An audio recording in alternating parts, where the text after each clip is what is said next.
Olá, pessoal. Veja, aqui vai ser a nossa segunda aula. Então, eu estou trazendo para vocês algumas revisões de conteúdo importante para o ensino médio, tá certo? Então, a gente vai ver aqui propriedades dos radicais. Então, radicais é quando aparece aquela raiz, né? Que a gente geralmente usa a raiz quadrada. Então, radical é um símbolo usado para identificar uma radiciação. Então, eu tenho a raiz de n aqui, né? Igual a L.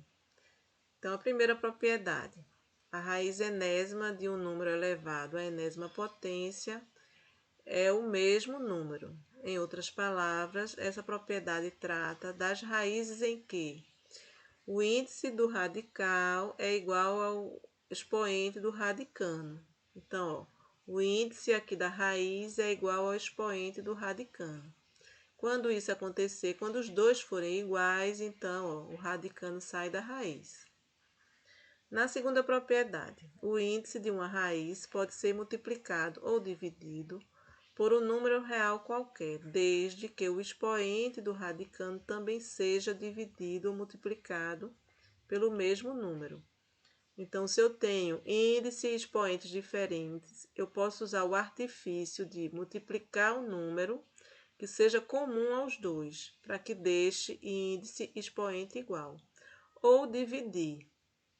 Porém, para isso, eu tenho que usar o mesmo valor que eu usei no índice, tem que ser o mesmo número que eu usei no expoente. Terceira propriedade. Essa propriedade trata das raízes em que o radicano é um produto entre os dois números. Ela pode ser interpretada da seguinte maneira: a raiz enésima do produto é igual ao produto das raízes enésimas. Como é isso? Ó, eu tenho aqui uma raiz quadrada, uma raiz n, né? De um produto dentro da raiz. Eu posso separar esse produto que está aqui dentro. Porém, o índice tem que permanecer. É isso que essa propriedade está querendo dizer, tá certo? A quarta propriedade aqui. Essa propriedade é idêntica à anterior, mas se aplica à divisão de dois números quaisquer. Nesse caso, a raiz enésima da razão é igual à razão entre as raízes enésimas.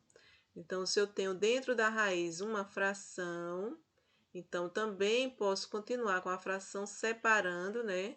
Vai ficar a raiz de A sobre raiz de B, porém o índice permanece.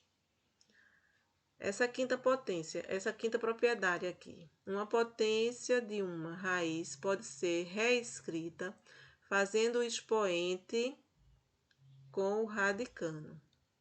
Então, ó, eu tenho aqui raiz, não é isso? Dentro do parênteses, m.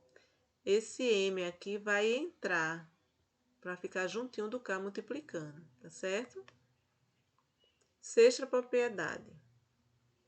Essa propriedade diz respeito às raízes de raízes, considerando a raiz enésima da raiz enésima de um número. É possível obter o seu resultado utilizando o seguinte.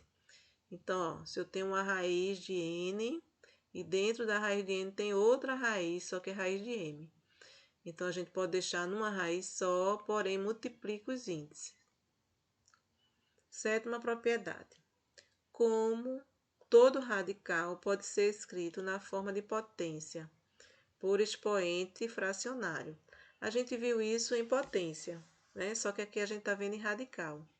Então, se eu tenho raiz de A elevado a M, né? Raiz de N aqui. Então, eu posso substituir por A elevado a um expoente fracionário. Essa partezinha a gente viu lá quando trabalhou potência. Continuando aqui com um pequeno lembrete, tá?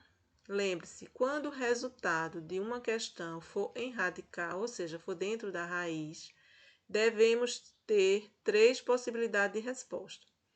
Então, o resultado de uma raiz exata, então eu tenho raiz quadrada de 25 é 5. Nesse caso, o resultado é 5. O resultado da raiz não é exato.